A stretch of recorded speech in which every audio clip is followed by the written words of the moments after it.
Hello friends, star Nimmala YouTube channel చూస్తున్న ప్రేక్షకులకి ఈరోజు ప్యాసివ్ ఇన్కమ్ అంటే యాక్టివ్ ఇన్కమ్, ప్యాసివ్ ఇన్కమ్ అని రెండు ఉంటుంది. మనం మార్కెట్లో యాక్టివ్ ఇన్కమ్ అంటే క్యాండిడేట్ కంపల్సరీ ఉండాలి. యాక్టివ్ ఇన్కమ్కి అయితే ప్యాసివ్ ఇన్కమ్కి ఇన్వెస్ట్మెంట్ పెట్టి అట్లా వదిలేస్తే నెల నెల ఇయర్కి ఎంత అమౌంట్ వస్తుంది. ఇది పక్కా తెలివికల్లో చేసే ఉదయం.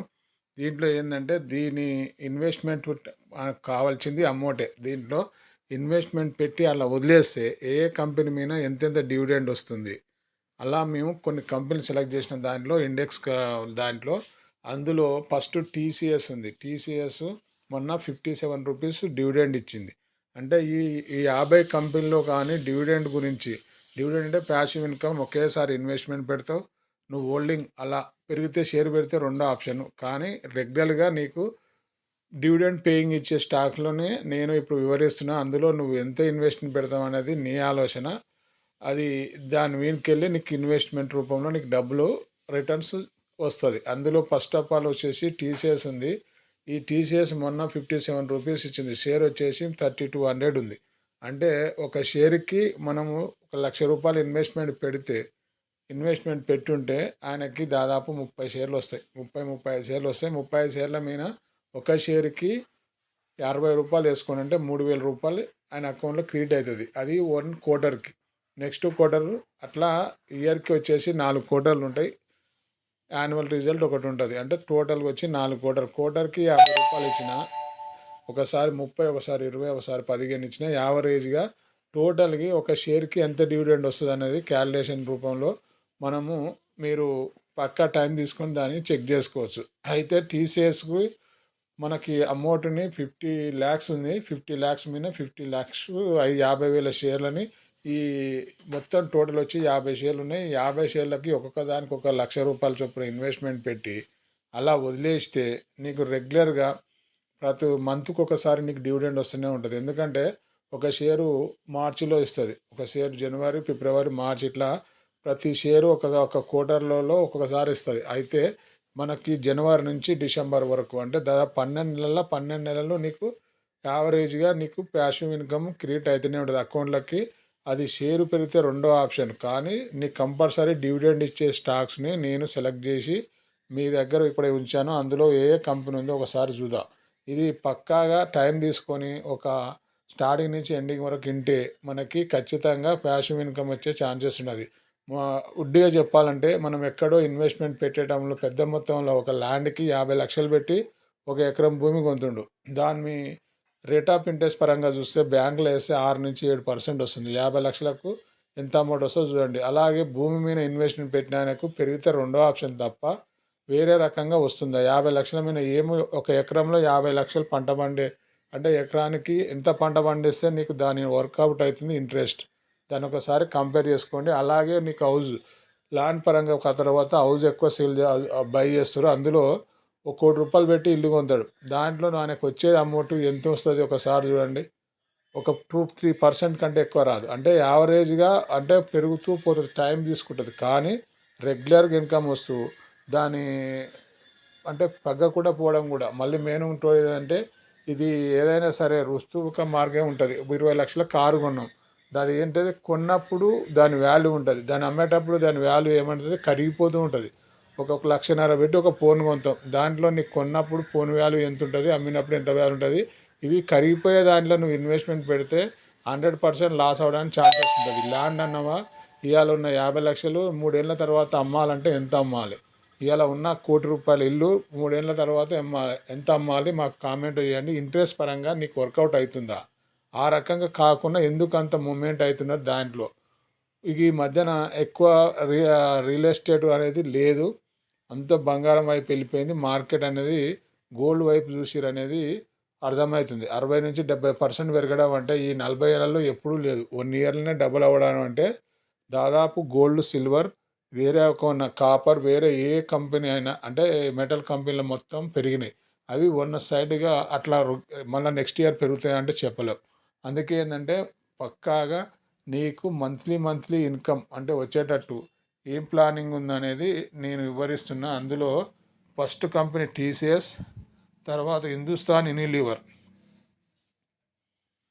టీసీఎస్ అంటే తెలుసు కదా, టాటా కన్సల్టెంట్ సర్వీసెస్, ఇది ఐటీ కంపెనీ. హిందుస్థాన్ యూనిలివర్ అంటే ఎఫ్ఎంజీజీది రెగ్యులర్గా ప్రొడక్ట్ మనం ఫాస్ట్ మూమెంట్ ఆఫ్ అది కస్టమర్ ప్రొడక్ట్ అంటే మనం రెగ్యులర్గా వాడే వస్తువులు ఏదైనా సరే నిత్యావసర వస్తువు అన్నమాట. నెక్స్ట్ పోతే వేదాంత. వేదాంత అనేది మెటల్ కంపెనీది. ఇది డివిడెండ్ దాదాపు పోయిన సంవత్సరము 50 రూపాయలు ఇచ్చింది. అలాగే అశోక్ లేలాండ్, ఇది టాటా అది అశోక్ లేలాండ్ అనేది హిందూజా గ్రూప్ది. ఇది దాదాపు దీంట్లో ప్యాసింజర్ వెహికల్ ఉంది, కమర్షియల్ వెహికల్ ఉన్నాయి. దీని బాగా సేల్స్ ఉంది. ఇది దాదాపు 30-40 ఏళ్ళ నుంచి ఇది మార్కెట్లో రన్ అవుతున్న కంపెనీ అశోక్ లేలాండ్. తర్వాత హిందూ జింక్. హిందూ జింక్ అనేది ఇది సెంట్రల్ గవర్నమెంట్ షేర్. ఇది కూడా డివిడెండ్ దాదాపు 8-9% వర్కౌట్ అవుతుంది. తర్వాత నేషనల్ అల్యూమినియం, ఇది ఇది సెంట్రల్ గవర్నమెంట్దే. ఇది పర్సంటేజ్ పరంగా SBI state bank of India, ఇది దాదాపు మన ఇండియాలో నెంబర్ 1 బ్యాంక్ అంటే స్టేట్ బ్యాంక్ ఆఫ్ ఇండియా. దీని దాదాపు 100 ఏళ్ళ చరిత్ర ఉంది. ఈ బ్యాంక్లో ఇప్పటికీ డివిడెండ్ వర్కౌట్ అవుతుంది. తర్వాత ఇన్ఫోసిస్, ఐటీ కంపెనీలలో ఇన్ఫోసిస్, తర్వాత టెక్ మహీంద్రా, ఎస్ఎల్ టెక్నాలజీ, తర్వాత Union Bank, BPCL Bharat petroleum corporation limited అంటు. పిఎఫ్సి అంటే పవర్ ఫైనాన్స్ కార్పొరేషన్. పిఎఫ్సి అనేది ఇది పవర్ ఫైనాన్స్ కార్పొరేషన్, ఇది సెంట్రల్ గవర్నమెంట్. బీపీఎస్ఎల్ కూడా central government. Petronet LNG, SAIL SCAIL అని ఉంది కదా. సెయిల్ అనేది స్టీల్ అథారిటీస్ ఇండియా లిమిటెడ్. ఈ కంపెనీ వచ్చేసి ఇది మెటల్ కంపెనీ. ఎన్టీపీసీ, ఎన్టీపీసీ అంటే పవర్ సెక్టారు, ఇది సెంట్రల్ గవర్నమెంటే. కెనరా బ్యాంకు, ఇది సెంట్రల్ గవర్నమెంటే. ఓఎన్జీసీ ఆయిల్ అండ్ గ్యాస్, ఇది సెంట్రల్ గవర్నమెంటే. ఓఎఫ్ఎస్ఎస్ ఇది ఒరాకిల్ ఫైనాన్స్, ఇది సంబంధించినది. ఇది తర్వాత REC rural electronic corporation of India, ఇది central government company. ITC tobacco, ఇది ఫస్ట్ ఆఫ్ ఆల్ ఇది సిగరెట్ తయారు చేసే కంపెనీ. తర్వాత ఎఫ్ఎంజీలోకి వచ్చింది. ఇప్పుడు నిత్యావసర వస్తువులు ప్రతి ఒక్కటి అమ్ముతుంది. ఐటీసీ కంపెనీ కూడా డివిడెండ్ గత 30 ఏళ్ళ నుంచి కంటిన్యూగా ఇచ్చే కంపెనీలలో ఇది ఒకటి. మనం చేసే ఈ కంపెనీలన్నీ గతంలో ఒక 20-25 ఏళ్ళ నుంచి కంటిన్యూ తీసుకుంటా రెగ్యులర్గా ప్యాసివ్ ఇన్కమ్ క్రియేట్ చేసే కంపెనీలు ఇవన్నీ. అందులో మనం చెప్పే కంపెనీలు ఇవన్నీ నోట్ చేసుకొని వీడియోని ఎక్కడ కూడా స్కిప్ చేయకుండా స్టార్టింగ్ నుంచి ఎండింగ్ వరకు ఒక 2 సార్లు 3 సార్లు వింటే ₹1,00,000 పెడతావా, 10 లక్షలు పెడతావా, 10 కోట్లు పెడతావా, అది యువర్ చాయిస్. దీంట్లో ఐటీసీ, తర్వాత శ్రీరామ్ ఫైనాన్స్.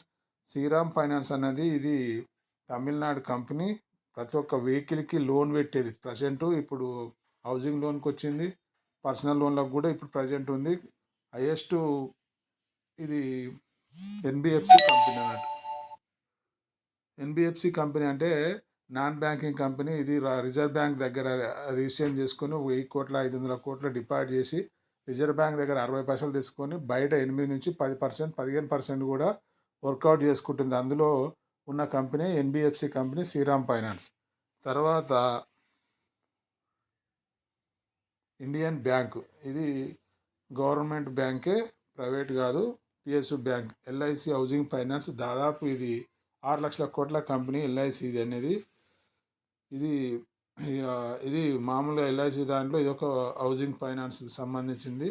సిఈఎస్సి, తర్వాత క్యాస్టల్ ఇండియా. క్యాస్టల్ ఇండియా అంటే మీకు ఐడియా ఉండదు. సిఈఎస్సి అంటే అది. తర్వాత ఈ సెంట్రల్ గవర్నమెంట్ క్యాస్టల్ ఇండియా అనేది మీకు ఐడియా ఉండాలి. దీని ఏంది, ఆయిల్.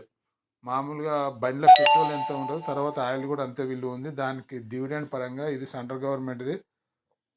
పక్కా డివిడెండ్ ఒక 30 ఏళ్ళ నుంచి కంటిన్యూ ఇస్తున్న కంపెనీ ఆయిల్ ఇండియా. ఐఈఎక్స్, తర్వాత కూల్ఫాల్ ఐఈఎక్స్ అంటే ఇది పవర్ సెక్టార్ సంబంధించిన కంపెనీ. ఇది ఇన్వెస్ట్మెంట్ ఆయిల్ అంటే ఆయిల్ సంబంధించింది. కూల్ఫాల్ అంటే కోల్గేట్ ఫార్ములా అన్నట్టు. కూల్ఫాల్ అంటే పొద్దున్న లేస్తే పన్ను తోముకునే ఉంటుంది కదా, కోల్గేట్. అది ఒక 25 ఏళ్ళ నుంచి నెంబర్ 1 పొజిషన్లో ఉంది. అది ఇంకా నీకు 25 ఏళ్ళు కూడా ఉంటుంది. ఈ పన్ను ఉన్న రోజులు అది కోల్గేట్కు విలువ ఉంటుంది.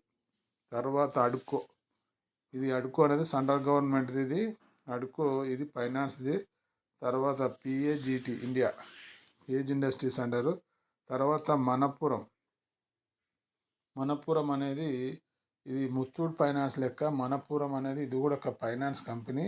ఏమున్నా గోల్డ్ని తాకట్టు పెట్టుకొని లోన్లు ఇస్తుంది. ఇది కంటిన్యూగా లాభాలు కానీ నష్టం లేదు. డివిడెండ్ కూడా 100%. ఇవన్నీ డివిడెండ్ ఇచ్చే కంపెనీలు అంటే అన్ని లాభాలు ఉన్న కంపెనీలే సెలెక్ట్ చేసిన కంపెనీలు. తర్వాత ఐజిఎల్, ఐజీఎల్ అంటే ఇంద్రప్రస్థ గ్యాస్ అన్నట్టు. తర్వాత ఐఆర్ఎఫ్సి ఇది ఇండియన్ రైల్వే కార్పొరేషన్. ఇది ఫైనాన్స్ సంబంధించిన కంపెనీ. ఇది డివిడెండ్ కంటిన్యూ రెగ్యులర్గా ఇస్తుంది. తర్వాత విప్రో, ఇది ఐటీ కంపెనీ. తర్వాత జిఐసి అంటే జనరల్ ఫైనాన్స్, ఇది సెంట్రల్ గవర్నమెంట్. ఇది డివిడెండ్ కంటిన్యూ ఇస్తుంది. సిఎయిట్ అనేది ఇది company. IOC Indian oil corporation, ఇది ఆయిల్ కంపెనీ. పెట్రోలింగ్ బంకులు ఉంటుంది. మన పొద్దుగా లేస్తే వంటింట్లో ఉండే బండ ఏంది, గ్యాస్ బండ.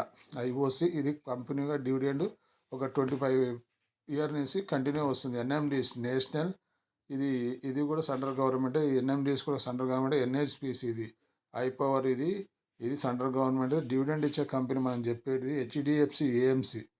ఇది హెచ్డిఎఫ్సి కంపెనీని దాదాపు ఏఎంసి అంటే అసెట్ మేనేజ్మెంట్ మేనేజ్మెంట్ అన్నట్టు. అసెట్ మేనేజ్మెంట్ అంటే అసెట్ అంటే ఏంది, మనం పొద్దున్న లేస్తే మనం ఎక్కడైనా లోన్కి వెళ్ళామనుకో, ఒక హౌసింగ్ కానీ లేకపోతే ఒక ల్యాండ్ కానీ పోతే దానికి లోను అప్రూవల్ అయితే కనీసం 20 నుంచి 30 డేస్ పడుతుంది. నీకు డబ్బులు వస్తానికి ఒక నెల రోజులు, అంటే 40 నుంచి 2 నెలలు పట్టే ఛాన్సెస్ ఉంటాయి. అసెట్ అంటే ఏదైతే నువ్వు అసెట్ అంటే పేపర్ రూపంలో ఉండేదాన్ని అసెట్ అంటారు. దాని అసెట్ అంటే మామూలుగా ఎల్ఐసి దగ్గర పాలసీలు కానీ, నీకు స్టాక్లో కొన్ని వాల్యూ కానీ, వాటిని ఏం చేస్తారంటే రెగ్యులర్గా మనం చూసేటోళ్ళు ఒక షేర్లు కొనుక్కొని ఉన్న డిమాట్ అకౌంట్లో ₹1 స్టాక్ ఉందని అసెట్ అంటారు.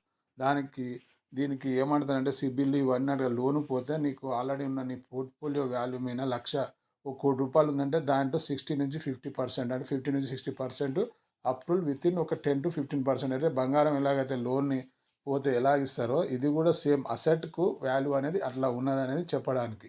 అసెట్ని క్రియేట్ చేసుకోవాలి ఫస్ట్. అసెట్ అంటే ఆస్తులు అంటే ఆస్తులు వేరు, మళ్ళీ భూములు బంగారం ఇవి వేరు. మరి ఇది అసెట్ అంటే ఇది పేపర్ రూపంలో ఉండేది, ఆన్లైన్లో ఉండేది. ఇది ఏమున్నా ఆస్తుల పరంగా నీకు ఈజీ ప్రాసెస్. లోన్ ప్రాసెస్ అయినా ఏ రకంగా అయినా ₹1,00,000 ఉంటే నీకు 60 నుంచి 80 లక్షలు ఈజీగా వస్తాయి.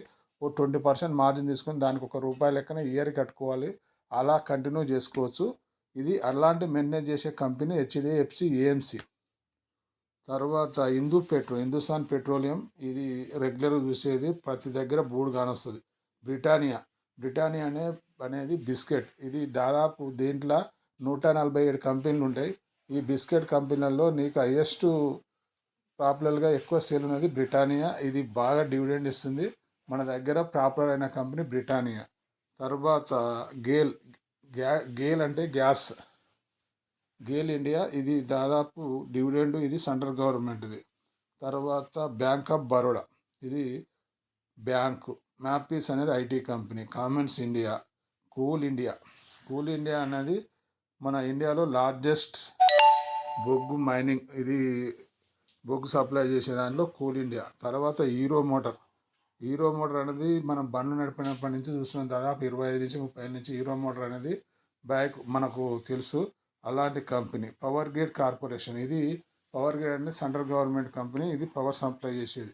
మనం చెప్పే ఈ కంపెనీలలో నువ్వు ఎంత ఇన్వెస్ట్మెంట్ పెడతావు అనేది ఒక భాగం. షేరు పెరుగుతుంది తగ్గుతుంది ఒక భాగం, కానీ కంటిన్యూగా డివిడెండ్ ఇచ్చేది 30 ఇయర్స్ నుంచి రెగ్యులర్గా డివిడెండ్ ఇచ్చేది మనం చెప్పే ఈ కంపెనీలలో నువ్వు ఇన్వెస్ట్మెంట్ ఎంత పెడతావు అనేది యువర్ చాయిస్. బిగ్ అమౌంట్ కావాలంటే దాని తగ్గట్టు ఇన్వెస్ట్మెంట్ పెడితే నీకు ఇన్వెస్ట్మెంట్ ₹1,00,000 వస్తుంది. ₹1,00,00,000 పెట్టాలనుకున్నానుకో, ₹1,00,00,000కి 50 కంపెనీలకు ఒక కంపెనీకి ఎంత అవుతుందో మీరు ఆలోచన చేసుకోండి. ఇన్వెస్ట్మెంట్ పెట్టి ఒక 2 లక్షలు అవుతుంది అంటే 50 కంపెనీ మీద 2 లక్షలు పెడితే ₹1,00,00,000 అవుతుంది. నీకు 2 లక్షల మీద ఒక షేర్కి వచ్చేసి బ్యాంకులో డిపాజిట్ చేస్తే నీకు లక్షకు వచ్చేసి 5 నుంచి 6 వేలు వస్తుంటే ఇది 10 నుంచి 12 వేలు వస్తుంది. అంటే యావరేజ్గా చెప్తున్నా నేను. యావరేజ్ 1 లక్షకి 10 నుంచి 12 10,000 పెట్టుకోండి యావరేజ్గా. నీ 50 కంపెనీల మీద ఎంత అమౌంట్ వస్తుంది చూసుకోండి. 5 నుంచి 6 లక్షలు వస్తాయి. అంటే ఒక కంపెనీకి నువ్వు పెట్టేదానికి ఈ సంవత్సరం మళ్ళీ నెక్స్ట్ సంవత్సరం ఇట్లా నీకు డబ్బులని నీ పెట్టిన ₹1,00,00,000కి ఎన్ని రోజుల సంవత్సరానికి 15 లక్షలు వస్తే నీకు 3 ఏళ్ళ నుంచి 4 ఏళ్ళల్లో నీ పెట్టిన అమౌంట్ మొత్తం టోటల్ నీది అవుతుంది. తర్వాత కంపెనీ మొత్తం షేర్లు ఫ్రీ అవుతాయి. నువ్వు వచ్చే అమౌంట్ని మళ్ళీ రీఇన్వెస్ట్మెంట్ పెడతావా లేకపోతే నువ్వు యూజ్ చేసుకుంటావా నీ ఆప్షన్. అయితే మనం రెగ్యులర్గా చేసుకుంటే ఈ ప్యాసివ్ ఇన్కమ్ కావాలనుకునే వాళ్ళకి ఈ రకంగా మీరు ప్లాన్ చేస్తే పక్కాగా, అంటే ఇప్పుడు మనం పెట్టలేదు గతంలో అంటే గతం వదిలిపెట్టండి, 25 ఏళ్ళ ముచ్చట వదిలిపెట్టండి. ఇప్పుడు ప్రజెంట్ 2025 నుంచి 26లోకి వచ్చినాం. ఇప్పటి నుంచి స్టార్ట్ చేసిన గతాన్ని వదిలిపెడితే ముందు భవిష్యత్తు ఏందని తెలుస్తుంది. ముందు ప్రజెంట్ ఉన్న మార్కెట్లో 25-26 సంవత్సరంలో నువ్వు ఇన్వెస్ట్మెంట్ స్టార్ట్ చేసి పక్కాగా డివిడెండ్ ఇచ్చే కంపెనీలు అంటే లాభాలు ఉన్న కంపెనీలే డివిడెండ్ ఇస్తాయి. అది బాగా గుర్తుంచుకోవాల్సిన విషయం. లాభాలు లేని కంపెనీ డివిడెండ్ ఇవే, బోనస్ ఉండదు, ఏది ఉండదు. షేర్ పెరగడం తగ్గడం వోల్టాలిటీ ఉంటుంది. ఆ వోల్టాలిటీలో మీరు తట్టుకోలేరు. అందుకే రెగ్యులర్గా డివిడెండ్ ఇచ్చే కంపెనీలు, అందులో 70 నుంచి 90% వరకు పిఎస్యు బ్యాంకులు అంటే పిఎస్యు సెక్టారే ఉంటుంది. అంటే సెంట్రల్ గవర్నమెంటే ఉంటాయి.